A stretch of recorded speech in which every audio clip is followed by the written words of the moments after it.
Welcome back to Georgian Bay Life. Joining me now is Georgian Triangle Karate Club. We have John Michaelenko, we have Ryan Martin, we have Ethan Michaelenko, his brother Evan Michaelenko, and we have Jack Martin. Now, John, tell me about how the Georgian Triangle Karate Club got started. Sure. So our local club, we belong to an organization called Shitoru Itosu. It's affiliated with one of the main styles in Japan. And the club was founded by Frank Robinson over 30 years ago. Ryan and I actually took it as little boys. And look at you now. Yeah. So we are under kind of the governance of Sensei Ki Samura, Shion we call him. He's our master. And he's the highest ranking black belt outside of Japan. He's going to be inducted into the Black Belt Hall of Fame in May. So we thank him that he brought karate to Canada. So 50 years ago. 50 years ago. Pretty strict discipline. What do the students get to learn, John? Sure. So first of all, discipline, of course. I mean, that's what people think of when they think about karate, but also teamwork and leadership, self-defense, confidence, and it helps with their self-esteem, and just athletics. It's great for fitness. Ryan, what age groups do you teach? Well, we start as young as 4 years old, and a lot of people study karate through their entire life. Our organization has members that are in their 80s, so you have basically a broad spectrum of age groups.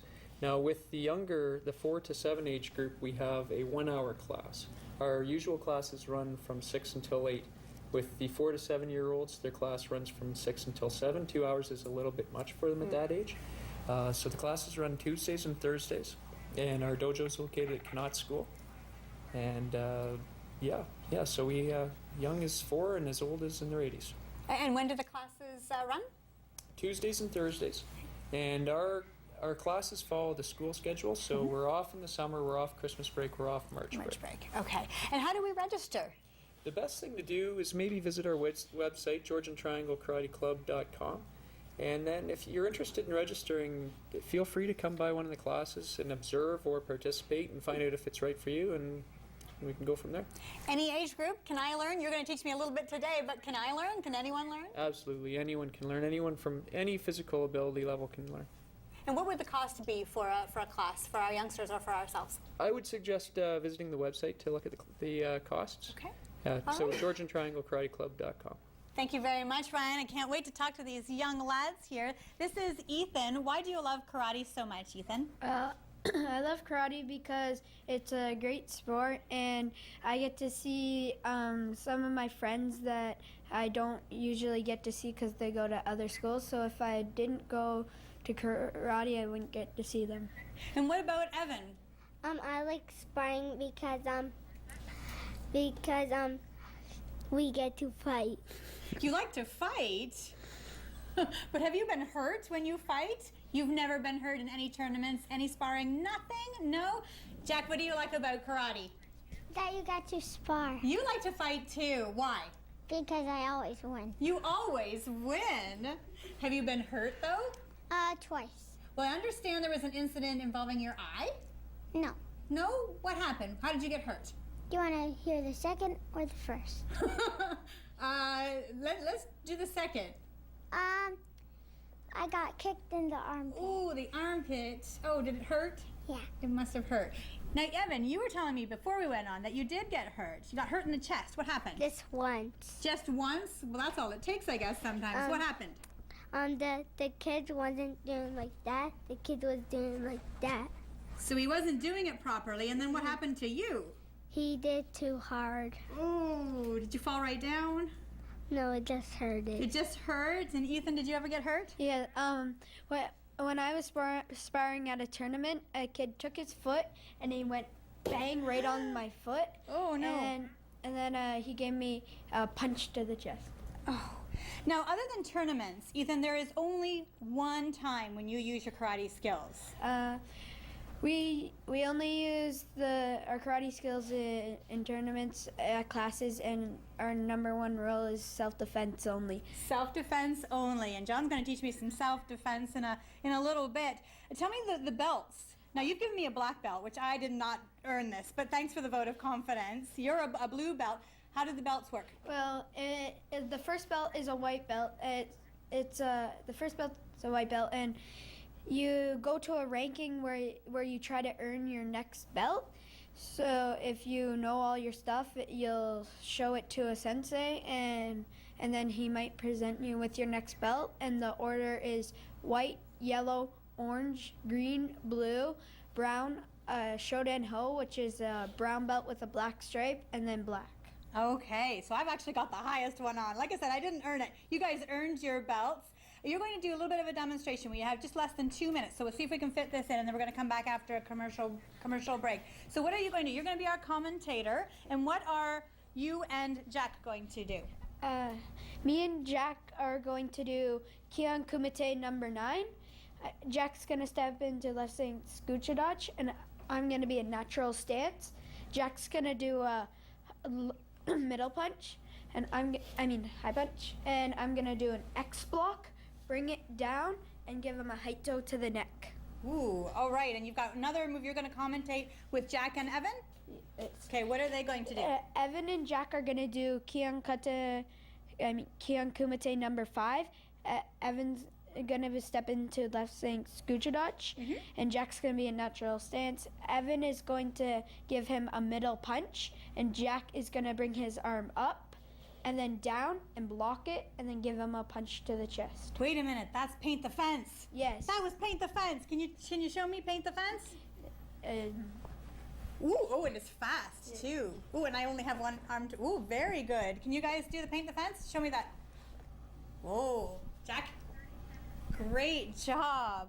All right, so I guess I'm going to be learning some in just a little bit. So how long have you been taking karate, Ethan? I've been doing karate for 5.5 years. I started when I was in grade 1, and I started maybe midway through the year, so I had to wait until the next year to get my next belt. Do you want to go all the way to black belt, Ethan? Yeah, yeah. And you're almost 11. Evan, you are almost 7? 7. Almost 7. When did you start? When I was still in kindergarten. When you were in kindergarten. We've got lots more coming up, including me trying some self-defense moves next on Georgian Bay Live. Stay with us.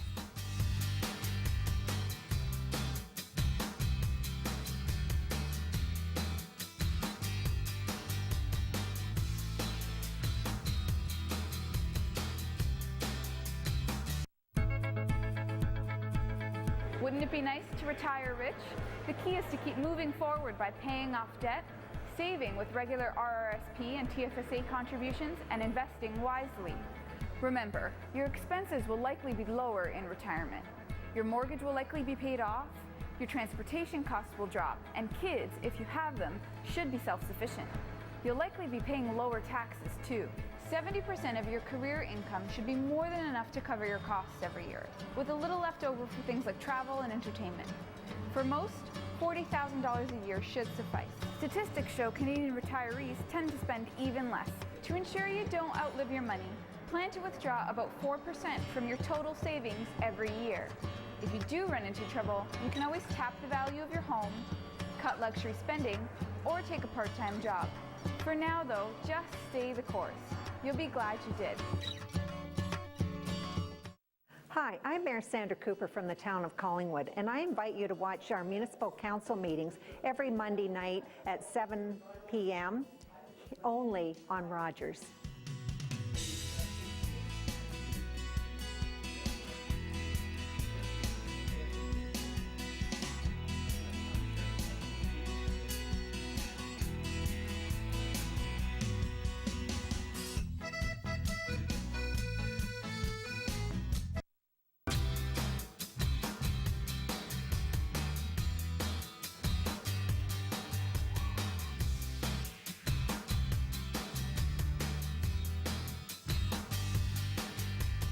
Welcome back to Georgian Bay Life. I'm still in my gi, and I am with John Michaelenko. We're going to be learning some self-defense moves from the Georgian Triangle Karate Club. First of all, I forgot to ask you earlier, what is the significance of the gi? Why do we wear this? Sure.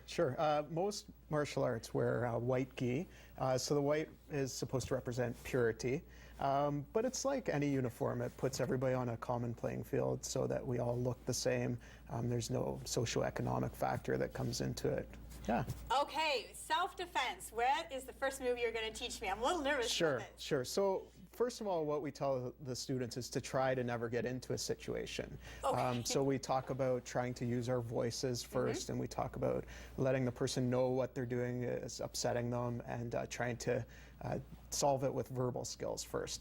And then the second thing we try to do is say to make space. So we say put up your hands. So you would put up your hands like this, and you just try to keep your body moving away from the person. Okay, right? so I'm backing up, just kind of... Yeah, keeping your Okay. space, backing up, moving out of the way. Okay. All right. So use your words, use space, and then the last, the end step is if you have to protect Physical. yourself, then Okay. that's where the self-defense skills come into play. All right, what is a common move that we may find ourselves in? Hopefully not, but what is a situation I might find myself in that you could help me with? Sure. One of the most common ones that people are worried about is being grabbed around the neck. So if you grab me around the neck. Okay. all right, so the move is we try to surprise the person first, and we throw a little bit of a touchdown move, and we use our voice again. We yell to surprise them. And then you turn away and make space again. So I would go, ah, and make space. And I Okay. would back up at the same time. Okay, so All if right. you did that to me, Sure.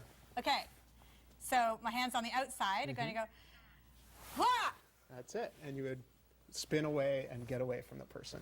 Okay, can we try that one more time? Yeah, absolutely. Okay, so my arms are going up in a touchdown, Yeah, and then I'm moving my body around, and loud, be loud. that's right. Wah! That's right. Yep, that's Okay. good. That's good. All right. All right, another common one is that people are worried about having their wrists grab and saying, come with me. Right. Yep. So when we look at a grip, the weakest point is your thumb and fingers. So what Okay. you want to do is pull your hand away from that spot. So if I'm grabbing you with this hand, you're going to lead my hand that way so that I push against it. But then you're going to flick it that way and try to break this grip right here. So I'm going to move my hand back This and way. then pull That's right. away. That's right. Okay. Now I'll actually hold on quite tight, and you, Oh, no. you do that move, okay? Okay. Oh, All right.